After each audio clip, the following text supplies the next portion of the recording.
Bismillahirrahmanirrahim. Assalamualaikum warahmatullahi wabarakatuh. Pada pertemuan kali ini kita akan melihat mengenai jenis-jenis klausa.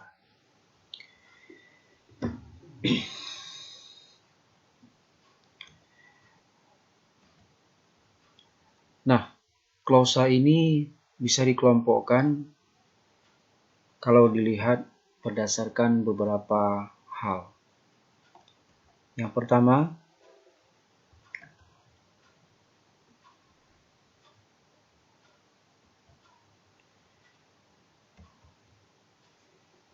berdasarkan kelengkapan unsur internalnya. Yang kedua, ada tidaknya kata yang menegatifkan predikat. Kemudian yang ketiga, berdasarkan kategori primer predikatnya.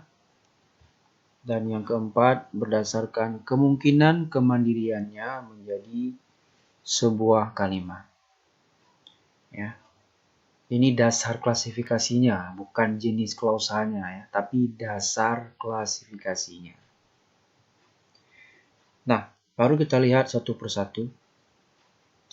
Pertama, jenis klausa kalau dilihat berdasarkan kelengkapan unsur internal. Kita lihat dulu apa itu yang dimaksud dengan kelengkapan unsur internal.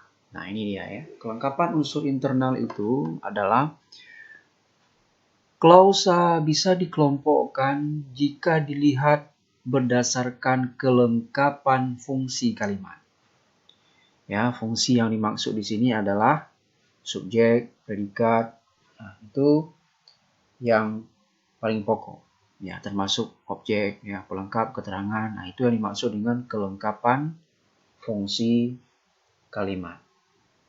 Ini saya ulangi, yang dikatakan dengan kelengkapan unsur internal itu adalah kelengkapan fungsi kalimat. Jadi klausa bisa dikelompokkan kalau dilihat berdasarkan lengkap atau tidaknya fungsi kalimat, yaitu subjek, predikat, objek, dan seterusnya.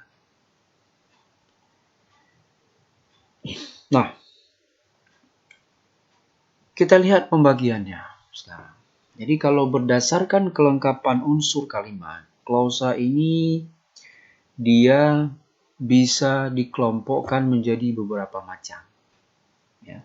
Kita lihat yang pertama, namanya klausa lengkap.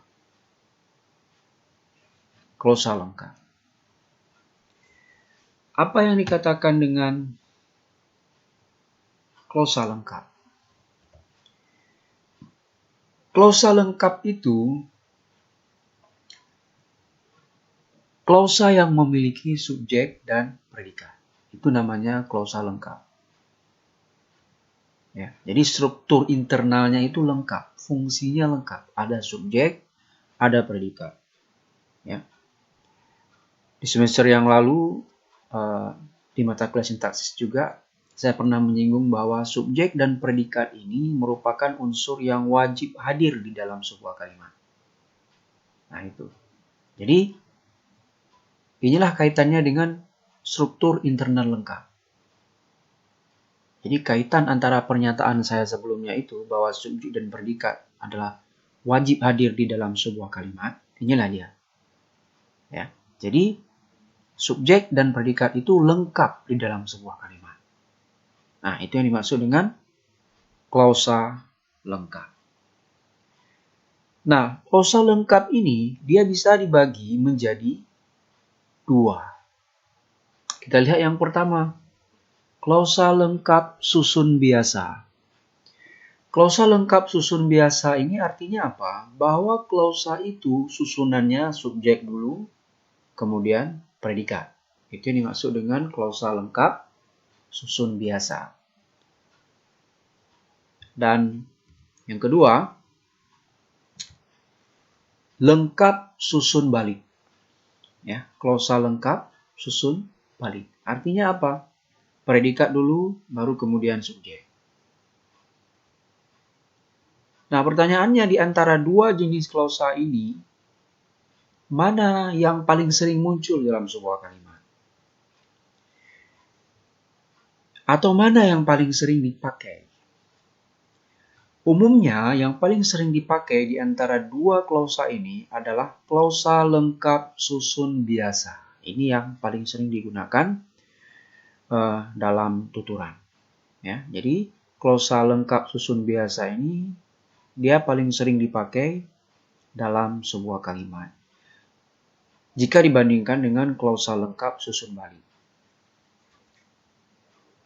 Ya, kita lihat sekarang contoh dari kedua-dua jenis klausa ini. Ini dia. Ya, perhatikan mengapa saya buat B kecil di sini, karena ini adalah klausa. Mengapa tidak ada titik di akhir? Ya, karena ini adalah klausa. Kemarin sudah saya jelaskan bahwa klausa itu dia tidak diawali oleh huruf kapital dan dia tidak diakhiri oleh tanda baca. Tapi dia berpotensi menjadi kalimat ketika diawali oleh huruf kapital dan diakhiri oleh tanda baca. Coba dilihat kembali video saya yang sebelumnya. Nah, kita lihat yang pertama, bahasa memiliki ragam dan dialek. Ini merupakan klausa lengkap susun biasa. Mengapa? Karena subjek dulu, baru kemudian dia predikat. Dan yang kedua, susun balik. Mengapa? Karena predikat dulu, baru kemudian subjek.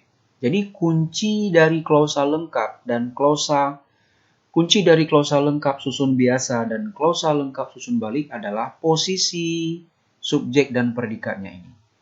Kalau subjek dan predikatnya ini berurutan, subjek dulu, predikat dulu, berarti dia adalah klausa lengkap susun balik. Tapi kalau predikat dulu, baru subjek, berarti dia adalah klausa, saya ulangi, kalau dia itu subjek dulu, kemudian predikat, berarti dia klausa lengkap susun biasa.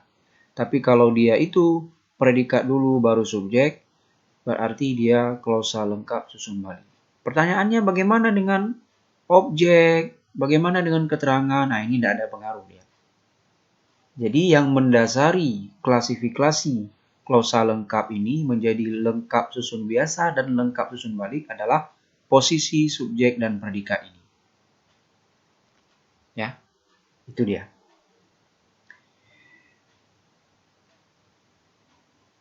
Baik. Kita lihat yang kedua adalah klausa tak lengkap. Ya, tadi klausa lengkap, artinya ada subjek predikat.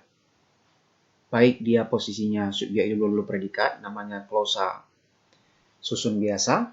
Kemudian baik dia predikat dulu, lalu subjek, yang namanya klausa lengkap susun balik. Nah, yang kedua ini adalah klausa tak lengkap. Ya, tak lengkap. Artinya apa? Kebalikan dari klausa lengkap tadi. Kalau klausa tak lengkap berarti dia hanya ada predikat saja atau hanya ada subjek saja. Nah, itu yang dimaksud dengan klausa tak lengkap. Ya, jadi tidak memiliki struktur internal lengkap. Oh Pak, Bapak katakan bahwa subjek dan predikat itu wajib hadir di dalam sebuah kalimat. Tapi kok dia hanya ada subjek saja atau hanya ada predikat saja? Bukankah itu tidak efektif kalimatnya? Sebenarnya di dalam klausa tak lengkap ini, ketika salah satu fungsi tidak ada, misalnya dia hanya ada predikat, atau dia hanya ada keterangan. Ya. Ketika salah satu fungsi seperti yang saya sebutkan tadi itu tidak ada, hanya ada predikat atau hanya ada keterangan, sebenarnya dia itu ada, hanya saja tidak disebutkan. Mengapa? Karena kalau disebutkan berulang-ulang. Nah, itu ya. Jadi, bukan berarti bahwa kalimat itu tidak efektif, bukan. Tetapi fungsi-fungsinya itu tidak disebutkan. Mengapa? Karena sebelumnya sudah disebutkan. Barangkali dalam sebuah tuturan atau di klausa sebelumnya sudah disebutkan. Maka tidak disebutkan lagi di klausa yang selanjutnya. Mungkin karena subjeknya sama atau mungkin karena predikatnya sama. Ya. Itu dia mengapa dia disebut sebagai klausa tak lengkap. Jadi klausa tak lengkap itu artinya dia hanya ada predikat saja, atau subjek saja, atau keterangan saja. Nah, itu. Atau setelah predikat dia diikuti oleh objek pelengkap atau keterangan. Tapi dia tidak ada subjek. Makna tidak ada subjek di sini adalah tidak disebutkan. Nah, itu maksudnya. Kita lihat contoh ya. Ini ada contohnya. Sudah pergi tadi siang. Unsurnya adalah predikat keterangan. Fungsinya predikat keterangan. Nah, kita lihat contoh berikutnya. Sedang membuat kue. Nah, fungsinya adalah predikat dan objek. Nah, mengapa tidak ada subjek? Mengapa tidak ada predikat? Ini yang saya jelaskan tadi. Ya. Klausa ini dalam sebuah tuturan. Misalnya ada pertanyaan begini. Kemana adik kamu? Ada orang ketika menjawab. Dia hanya menjawab, sudah pergi tadi siang. Sudah pergi tadi siang. Tetapi sebenarnya, dia bisa juga menyebutkan, adik saya sudah pergi tadi siang. Tapi supaya lebih efektif, adik saya tadi tidak disebutkan oleh orang yang menjawabnya. Nah, itu. Tapi sebenarnya ada, hanya saja tidak disebutkan. Nah, itu maksud tidak memiliki struktur internal. Begitu juga dengan klausa yang kedua, sedang membuat kue. Kalau ada orang bertanya, kamu sedang apa? Bisa saja dia menjawab, saya sedang membuat kue. Tapi lebih efektif, kamu sedang apa? Sedang membuat kue. Nah, jadi saya itu tidak dia sebutkan.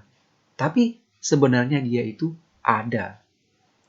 Nah, mana yang menjadi titik fokus dari tidak memiliki struktur internal ini? Titik fokusnya adalah apa yang diucapkan ini atau apa yang ditulis, itulah yang menjadi titik fokusnya. Sedangkan yang tidak disebutkan unsurnya tadi oleh si pembicara, itu tidak menjadi titik fokus. Jadi apa yang diucapkan, itulah yang menjadi dasar klasifikasi klausa tak lengkap ini.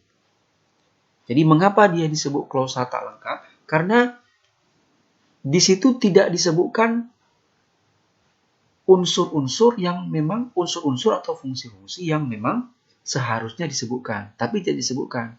Yang disebutkan hanya predikat keterangan saja atau predikat objek saja. Nah, tapi sebenarnya unsur yang tidak disebutkan itu pada hakikatnya dia itu ada di dalam klausa tersebut. Istilah bahasanya dia itu dilesapkan.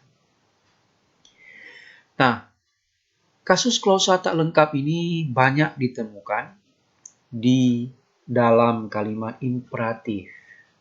Ya, apa itu kalimat imperatif? Saya sebelumnya sudah menjelaskan tentang ini. Jadi di video sebelumnya coba dicek kembali apa itu kalimat imperatif ya. Ya, begitu ya. Jadi banyak sekali ditemukan di dalam kalimat imperatif. Nah, misalnya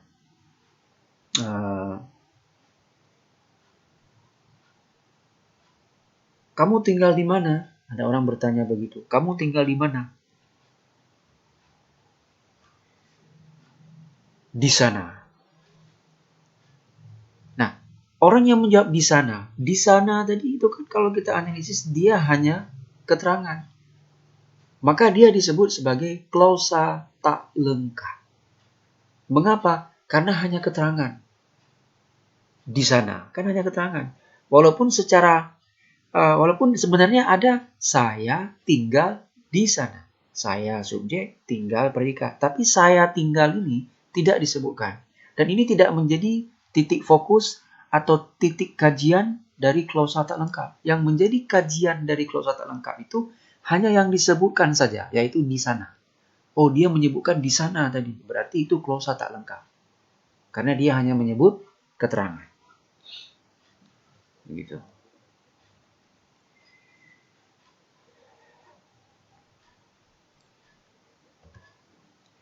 Kita lihat klasifikasi berikutnya.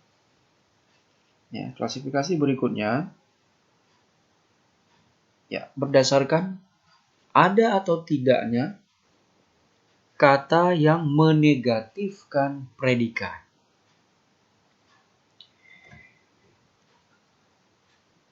Kata yang menegatifkan predikat ini artinya bahwa pada predikat itu terdapat kata tidak, tak, tiada, bukan, belum. Itu maksud menegatifkan predikat. Jadi pada predikat terdapat kata tidak, tak, tiada, bukan, belum. Nah, berdasarkan ada atau tidak, berdasarkan kata yang menegatifkan predikat ini, maka kita bisa melihat ada dua klasifikasi klausa di sini. Yang pertama namanya klausa positif dan yang kedua namanya adalah klausa negatif. Nah, klausa positif dia tidak memiliki kata penegasian. Artinya dia tidak menggunakan kata tidak, tak, tiada, bukan, belum. Nah, itu klausa positif namanya. Nah, klausa negatif yang kebalikannya, dia memiliki kata penegasian. Mana kata penegasiannya ini? Tidak, tak, tiada, bukan, belum. Kalau salah satu dipakai dari kata-kata ini, berarti dia adalah klausa negatif. Nah, itu bedanya. Jadi kalau klausa positif itu dia tidak memiliki kata penegasian. Kalau klausa negatif, dia memiliki kata penegasian.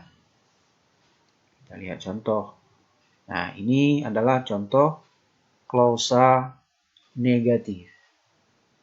Klausa negatif, ya. Aminah tidak lagi bersekolah. Nah, kita lihat di sini ada kata tidak, ya. Tidak. Nah, ini predikat ini. Tidak lagi bersekolah ini predikat. Mengapa? Karena bersekolah ini kata kerja. Dan ada kata tidak, maka ini predikat. Jadi karena ada kata tidak, ini disebut dengan klausa negatif. Ketika dia tidak ada kata tidak, disebutlah dia sebagai klausa positif. Nah, ini dia ya. Nah, jadi di sini tidak ditemukan kata-kata penegasian. Tidak ada kata tidak, tak, tiada, bukan, atau belum. Tidak dipakai di sini. Maka ini disebut sebagai klausa positif. Ya. Kita lihat klasifikasi berikutnya.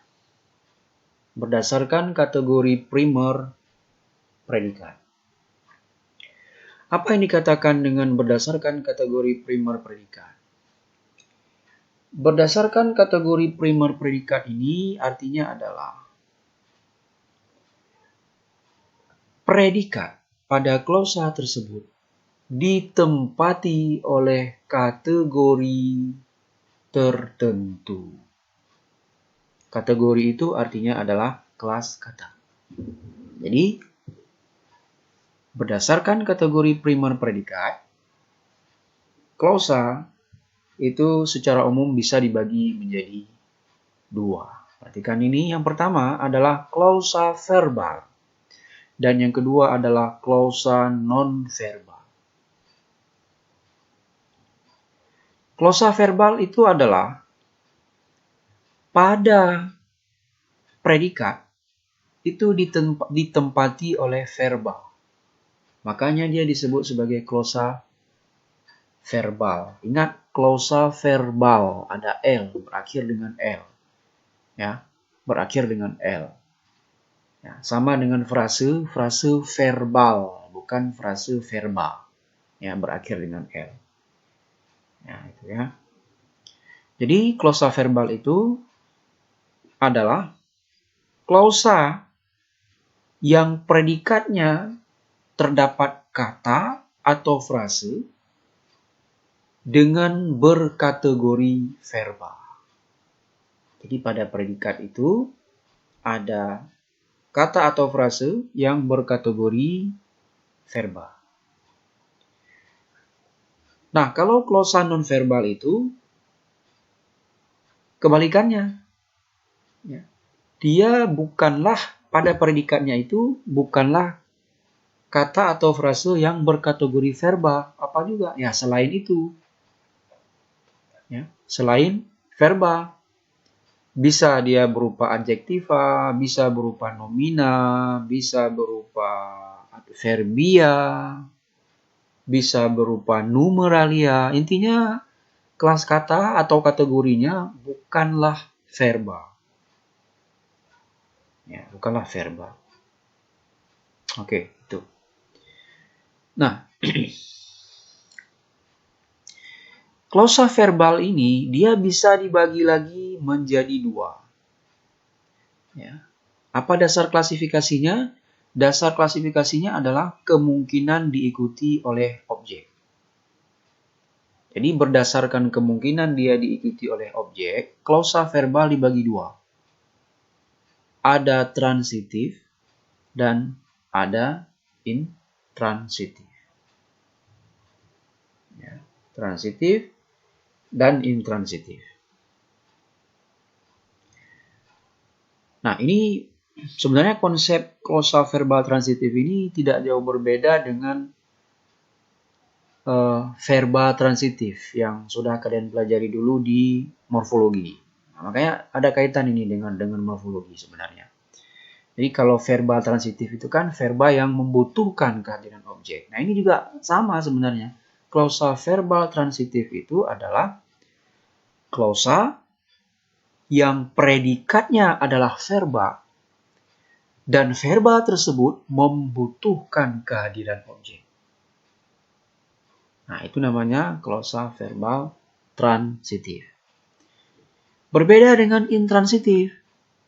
Kalau klausa verbal intransitif, klausa yang predikatnya berkategori verba, tetapi dia tidak membutuhkan kehadiran objek. Arti tidak membutuhkan di sini, mau bagaimanapun kita tata kalimat tersebut, objek tidak akan pernah hadir di depannya. Kita lihat contoh. Adik sedang menanam bunga. Ini adalah klausa verbal transitif. Mengapa? Pertama, verbanya adalah kata kerja. Ya, maksud saya predikatnya adalah verba. Predikatnya adalah verba. Nah, ini ya klausa verbal. Predikatnya adalah verba. Nah, di depannya objek. Kalau seandainya kita buat hanya kalimat adik sedang menanam. Tidak jelas menanam apa. Nah, ini yang dimaksud dengan perlu hadir objek. Nah, itu. Berbeda dengan intransitif. Intransitif dia tidak perlu hadir objek. Tidak perlu hadir objek. Nah, ini juga kita lihat berjualan. Berjualan ini adalah verba. Predikat, posisinya predikat. Jadi dia ini verba. Di depannya bukan objek. Nah, di semester yang lalu sudah saya jelaskan kalau predikatnya berawalan di depannya pasti bukan objek. Pasti bukan objek.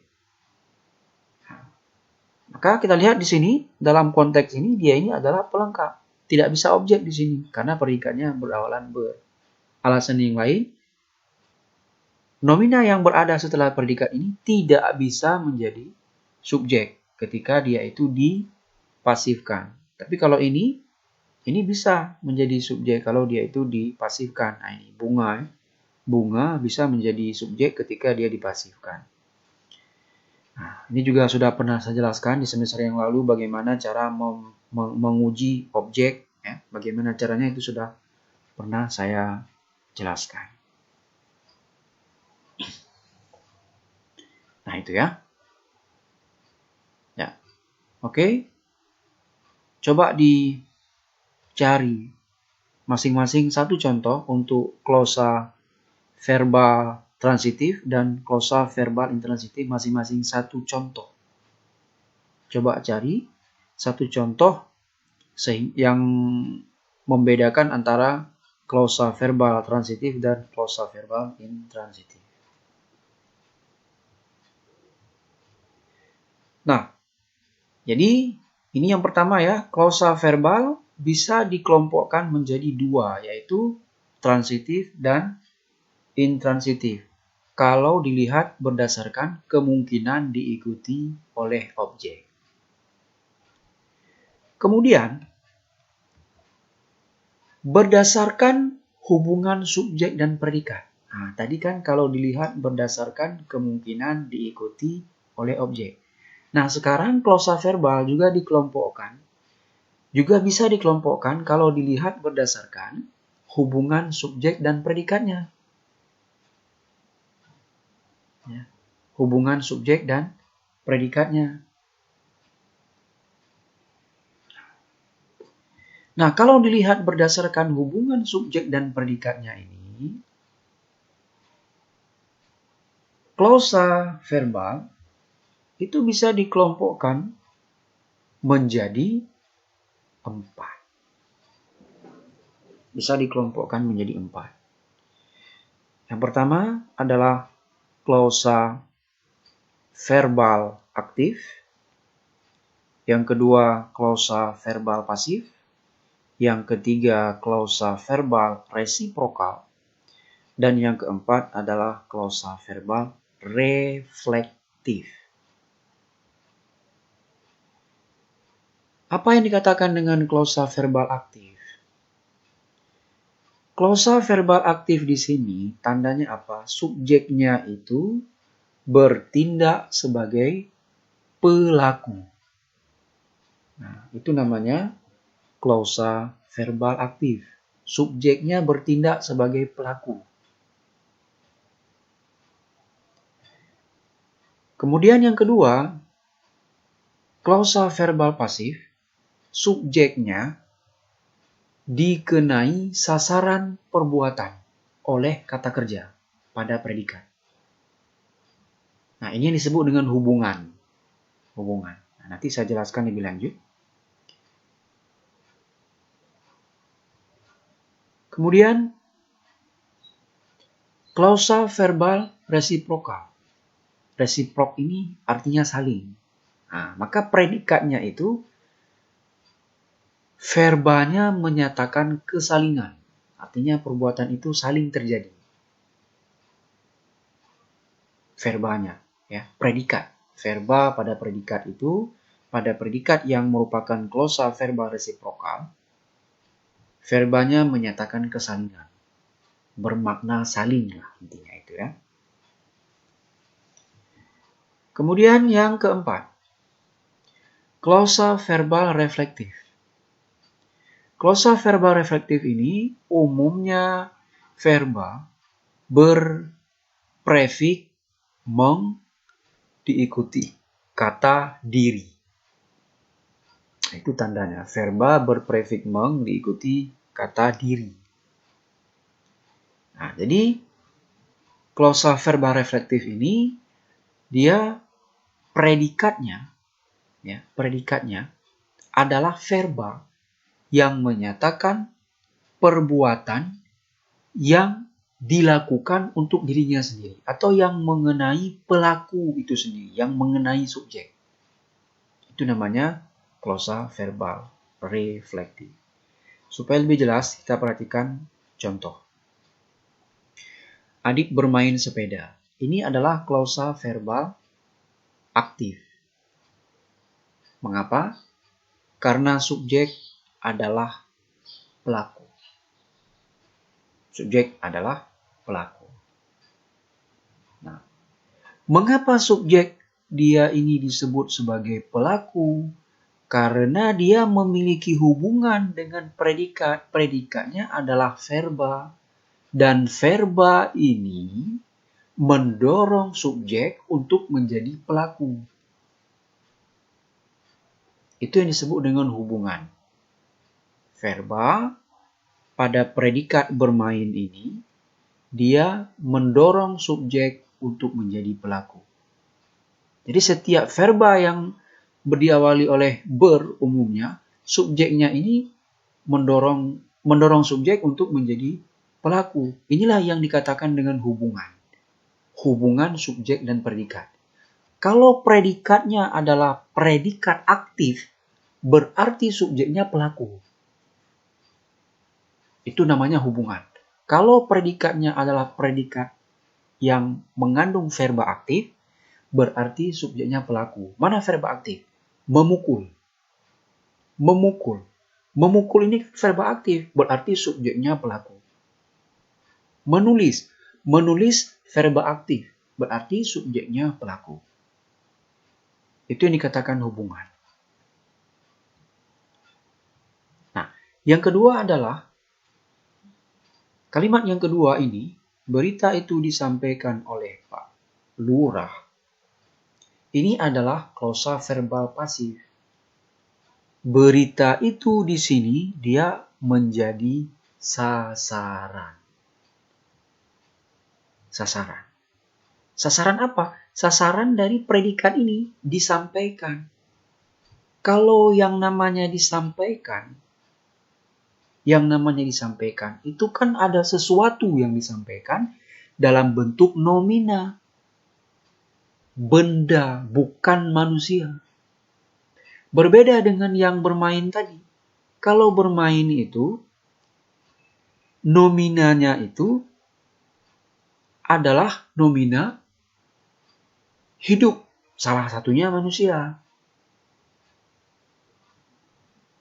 Tapi kalau di sini, di predikat ini, kalau predikatnya seperti ini, nominanya, hubungan dengan nominanya itu bukanlah yang hidup. Nah, bukan yang hidup. Jadi, atas dasar itu, berita itu di sini dia menjadi sasaran. Sasaran. Nah, dengan kata lain adalah yang dikatakan dengan sasaran di sini adalah subjeknya dikenai perbuatan. Itu sasaran. Subjek dikenai perbuatan. Ya. Kemudian yang ketiga, dia telah menyerahkan diri ke polisi. Nah, ini jelas ya, dia berarti kalau kalimat ini, kalau klausa ini dia disebut dengan klausa verbal reflektif. Mengapa? Tadi sudah saya sebutkan ciri-cirinya menggunakan kata dari.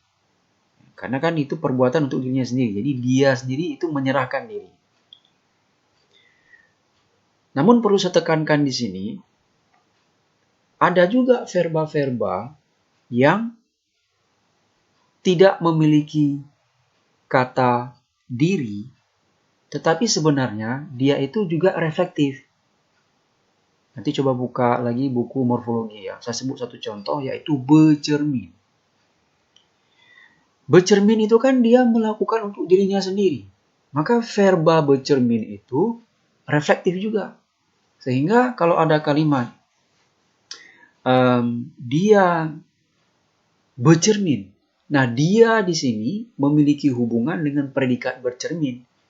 Kalau kita sebut klausanya adalah klausa verbal reflektif. Tidak ada kata diri di sini, tapi itu perbuatan untuk dirinya sendiri. Bercermin kan untuk dirinya sendiri itu. Nah, kemudian contoh yang ketiga, klausa verbal resiprokal. Nah, mengapa ini disebut klausa verbal resiprokal? Karena kejar-kejaran ini bermakna saling. Ya, makanya dia disebut klausa verbal resiprokal. Saya rasa ini jelas ya. Intinya kalau verbanya ini bermakna saling, berarti dia klausa verbal resiprokal. Jika dilihat berdasarkan hubungan antara subjek dan predikat.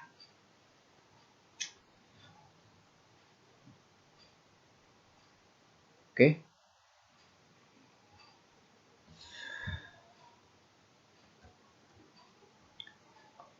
Kita lihat berikutnya.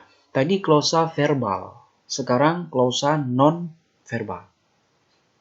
Nah, kalau klausa verbal tadi kan predikatnya adalah verbal. Nah, kalau ini predikatnya selain verbal.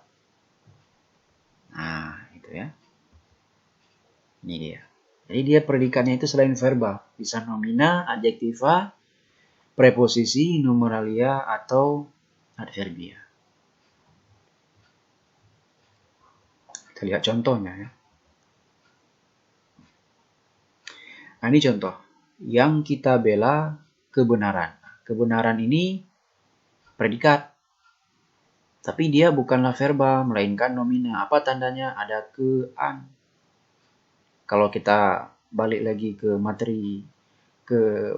materi morfologi, ke-an ini penandanya dia merupakan konflik penanda nomina. Ke-an ini berfungsi membentuk nomina. Jadi bagaimana kita bisa dengan mudah menentukan bahwa ini klausa non-verbal? Caranya yang pertama kita harus tahu predikatnya yang mana. Kuncinya memang itu, harus tahu predikatnya yang mana. Sesudah kita tahu predikat yang mana, kita harus tahu dia kelas kata apa. Untuk mengetahui kelas kata, kita harus tahu ciri-cirinya. Ciri-ciri kelas katanya. Nomina ciri-cirinya apa, adjektiva ciri-cirinya apa, preposisi, numeralia, adverbia, dan seterusnya apa ciri-cirinya. Itu harus tahu. Kalau dia berupa kata dasar, tidak ada imbuhan, saya rasa tidak menjadi masalah ya. Misalnya pergi, pergi verba. Menulis verba. Tapi ketika ada imbuhan, nah itu kita harus tahu juga kelas katanya apa. Misalnya kebenaran. Tadi yang disebutkan di sini, kebenaran. Itu kelas katanya apa? Kita harus tahu bahwa ke-an di sini fungsinya membentuk nomina. Maka kebenaran di sini adalah klausa verbal. Mengapa? Karena predikatnya bukanlah verbal. Nah, kemudian penjelasan. Penjelasan nomina atau verba. Kita harus tahu bahwa pe-an itu fungsinya membentuk nomina. Maka kalau kata penjelasan posisinya pada predikat, berarti klausa yang ada kata penjelasan yang posisinya predikat itu disebut sebagai klausa non-verbal. Nah, begitu juga dan seterusnya. Ini misalnya budi pekertinya mulia. Ini predikat mulia, berarti dia adjektiva.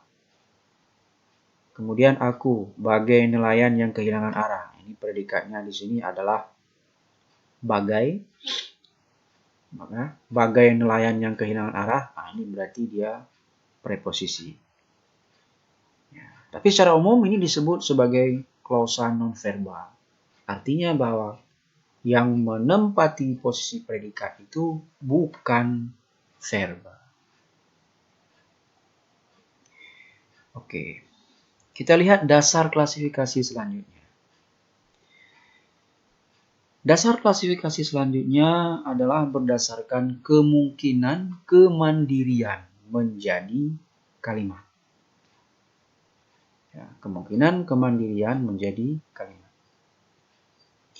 Nah, kalau dilihat berdasarkan kemungkinan kemandirian menjadi kalimat, klausa ini dia bisa dibagi juga. Yang pertama, ya, sebelumnya saya jelaskan dulu apa itu klausa mandiri. Ya. Jadi kan tadi ada kemandirian menjadi kalimat. Nah, berdasarkan kemandirian menjadi kalimat ini, klausa yang pertama bisa dibagi menjadi klausa mandiri atau disebut dengan klausa bebas. Nah, klausa mandiri atau klausa bebas ini artinya kehadirannya itu bisa berdiri sendiri dan dia berpotensi menjadi kalimat. Apa potensi untuk menjadi kalimat? Potensinya adalah ketika kita analisis fungsinya, dia ada subjek, ada predikat. Nah, klausa yang ada subjek, ada predikat tadi, itulah yang berpotensi menjadi kalimat. Nanti dalam kalimat majemuk juga ada klausa seperti yang kita bahas kemarin. Tetapi ketika kita analisis di tahap pertamanya, dia sebagai keterangan, sisanya adalah subjek predikat. Nah, yang keterangan tadi tidak bisa menjadi klausa mandiri atau klausa bebas karena dia hanya keterangan. Jadi yang hanya menjadi klausa mandiri atau klausa bebas itu adalah klausa yang ketika kita analisis dia ada subjek, ada predikat. Jadi analisis tahap pertama ada subjek, ada predikat. Disitulah dia yang disebut sebagai klausa mandiri. Mengapa? Karena dia bisa berpotensi menjadi sebuah kalimat. Ya.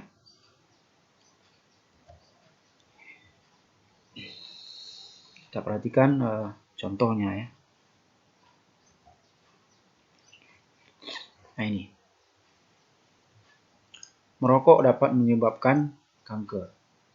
Kalau kita lihat analisisnya, merokok ini subjek, dapat menyebabkan predikat, kanker adalah objek. Ini klausa mandiri. Mengapa? Subjek, predikat, objek. Ada subjek predikat kan? Jadi dia berpotensi menjadi kalimat. Nah ini ya. Tinggal kita tambahkan saja huruf awal kapital, lalu kita akhiri dengan tanda titik.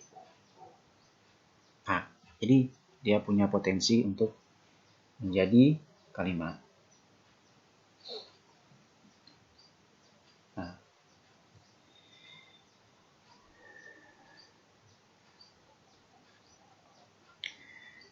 Kemudian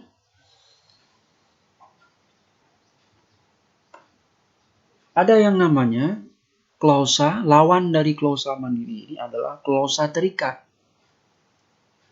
Ya, klausa terikat. Kalau klausa terikat, dia ini tidak dia tidak memiliki potensi menjadi kalimat, tetapi dia itu klausa. Ya, klausa terikat, dia tidak memiliki potensi menjadi kalimat, tetapi dia itu adalah klausa. Ya, kita perhatikan. Kita perhatikan di sini. Ya, namanya adalah klausa terikat. Dia tidak berpotensi, dia tidak memiliki subjek dan predikat ketika kita analisis di tahap pertama. Tapi kalau kita analisis lebih detail, dia ada subjek dan predikat. Tapi di tahap pertama dia tidak ada. Karena di tahap pertama dia tidak ada, walaupun ketika kita analisis di tahap selanjutnya ada subjek predikat, ini namanya klausa terikat. Dan klausa terikat ini umumnya ya hanya ada di dalam kalimat majemuk. Ya. Kita lihat contoh.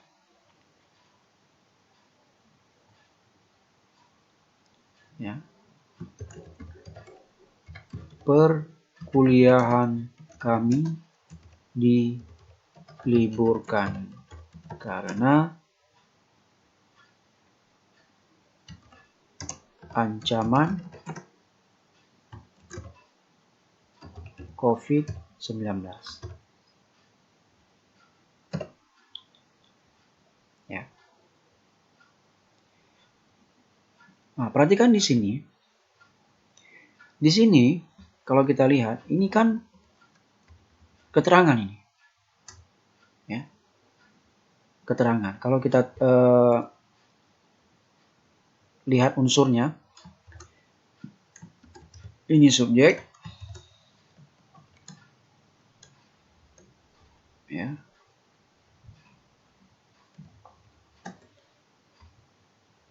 Kemudian predikat, ya, diliburkan itu predikat.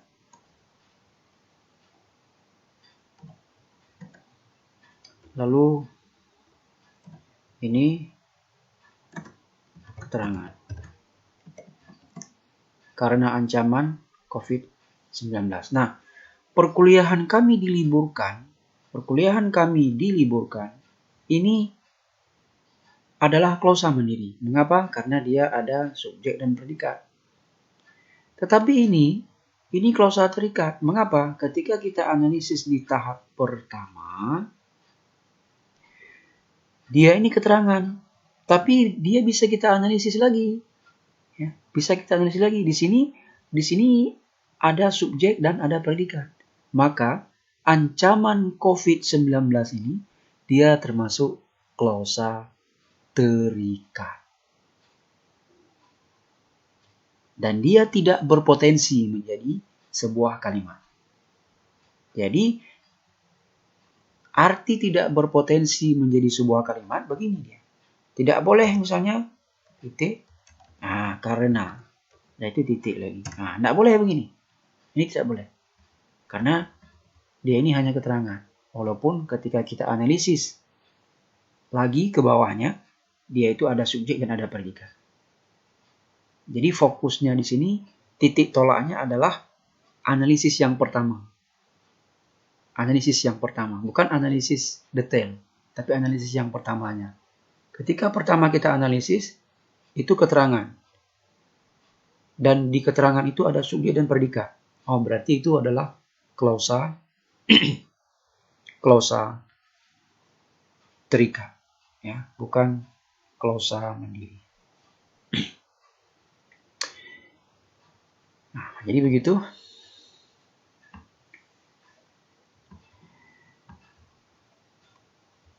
Oke.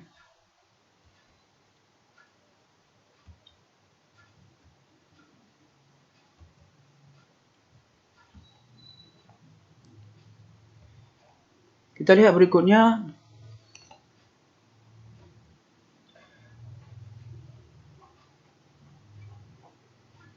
Nah, ini ya.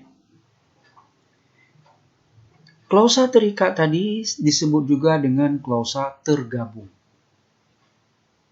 Klausa terikat itu tadi disebut juga dengan klausa tergabung. Ya. Apa arti tergabung di sini? Arti tergabung di sini adalah sama sebenarnya seperti yang saya jelaskan tadi, bahwa dia itu sifatnya terikat. Dia menjadi bagian dari klausa mandiri. Tidak bisa menjadi sebuah kalimat. Nah, itu. Kalau di sini disebut dengan tergabung dengan klausa lainnya. Yang dimaksud lainnya di sini itulah klausa mandiri. Atau juga dengan klausa-klausa terikat yang lain.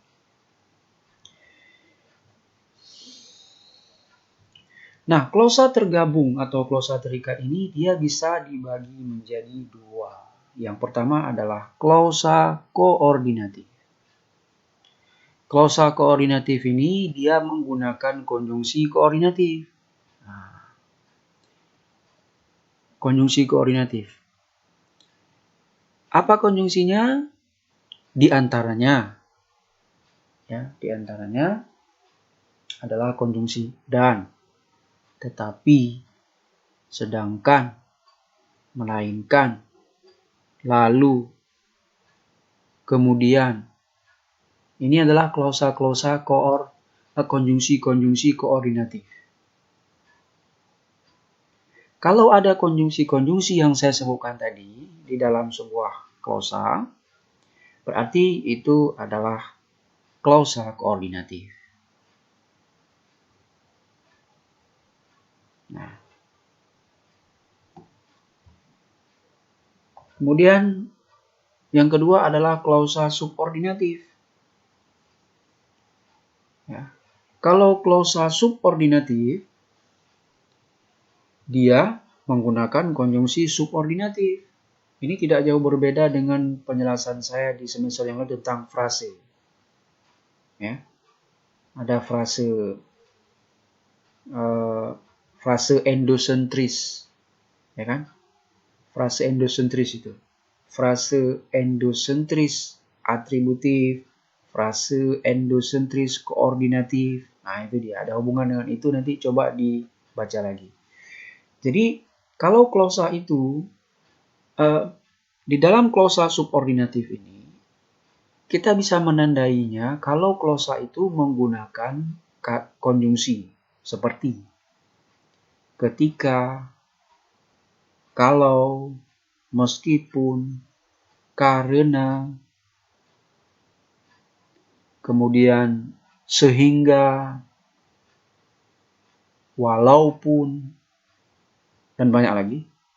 Nanti coba lihat kembali di buku tentang apa saja konjungsi subordinatif. Coba dibuka kembali buku morfologi. Kalau sebuah klausa menggunakan konjungsi yang saya sebutkan tadi, berarti itu adalah klausa subordinatif.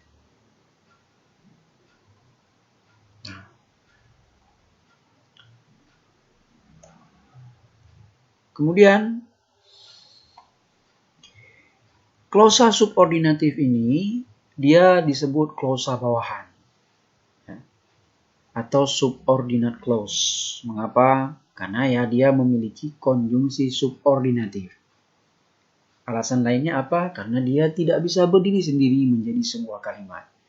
Jadi klausa ini tadi sudah saya sebutkan, dia hanya ada dalam kalimat plural. Kalimat plural ini nama lainnya adalah kalimat majemuk. Jadi klausa terikat ini atau klausa tergabung, dia hanya ada dalam kalimat plural atau kalimat majemuk. Kalau kalimat tunggal, ya tidak ada dia klausa plural. Tidak ada dia klausa terikat. Dia hanya ada klausa mandiri. Kalau dalam kalimat plural, ada klausa mandiri, ada klausa terikat. Tetapi dalam kalimat tunggal, hanya ada klausa mandiri.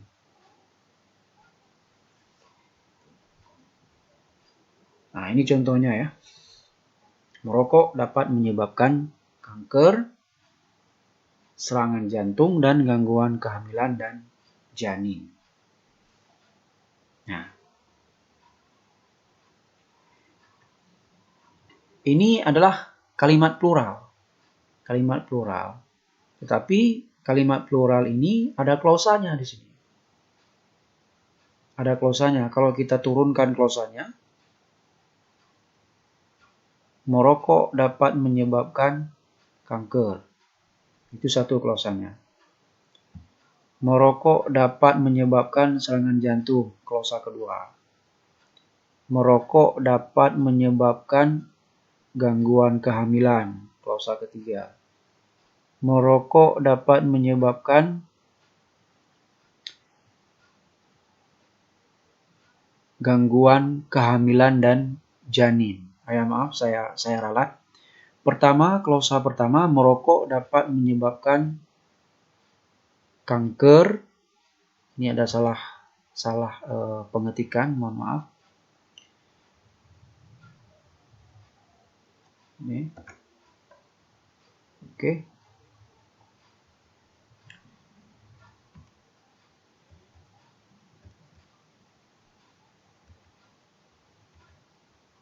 Ya, ini dia, merokok dapat menyebabkan kanker.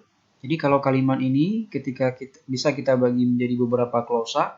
Klausa pertama, merokok dapat menyebabkan kanker. Klausa kedua, merokok dapat menyebabkan serangan jantung. Klausa ketiga, merokok dapat menyebabkan gangguan kehamilan dan janin. Nah, ini disebut dengan klausa koordinatif. Mengapa? Karena ada konjungsi dan.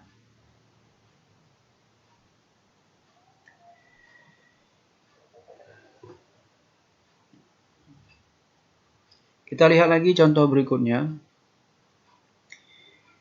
Nirina sedang belajar ketika terjadi gempa itu. Ini subordinatif. Mengapa subordinatif? Karena ada konjungsi ketika. Ketika itu salah satu konjungsi penanda subordinatif. Disinilah ada yang namanya klausa klausa mandiri dan klausa terikat. Yang ada kata ketika ini kan keterangan. Ketika ini kan keterangan. Di sini subjek, Nirina subjek sedang belajar predikat. Nah, Nirina sedang belajar ini karena dia ada subjek, ada predikat, ini berarti dia sebagai klausa mandiri. Sedangkan ketika terjadi gempa, itu ini sebagai klausa terikat. Nah, jadi klausa terikat itu hanya ada dalam kalimat majemuk. Lebih khusus lagi, kalimat majemuk bertingkat dan kalimat majemuk campuran. Nah, ya. Pada Nirina sedang belajar tadi, Nirina sedang belajar ini menjadi klausa atasan atau main clause. Kemudian ketika terjadi gempa itu ini menjadi klausa bawahan atau subordinate clause. Nah, ini tadi yang saya sebutkan dia adalah klausa terikat. Sedangkan ini adalah klausa bebas atau klausa mandiri. Ini bisa menjadi kalimat ini. Bisa menjadi kalimat, tapi kalau ini tidak bisa menjadi kalimat. Makanya yang ini disebut dengan klausa terikat.